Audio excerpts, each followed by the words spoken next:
at home, of course, I look myself, I'm getting older, and I always have some fear. Even now, of course, my English is not perfect, and I need to study English, but it's hard to study English. So sometimes I'm looking at myself like, maybe I should go to study a little bit more. That's one thing. And also, of course, getting old is harder.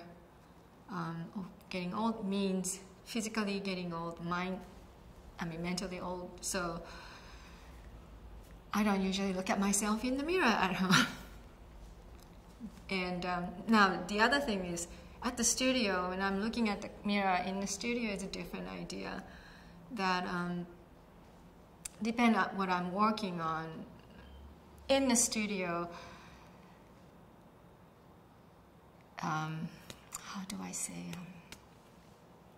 I see myself, sometimes myself, or I see myself finding somebody else's life, which is the great thing about dancing and acting also, I'm sure, that you get to become somebody else. And finding it, I think it's very interesting.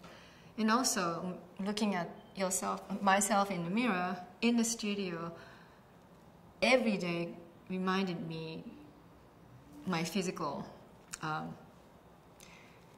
conditions.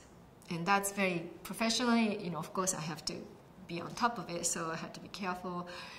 Am I looking okay? But I try not to see that way.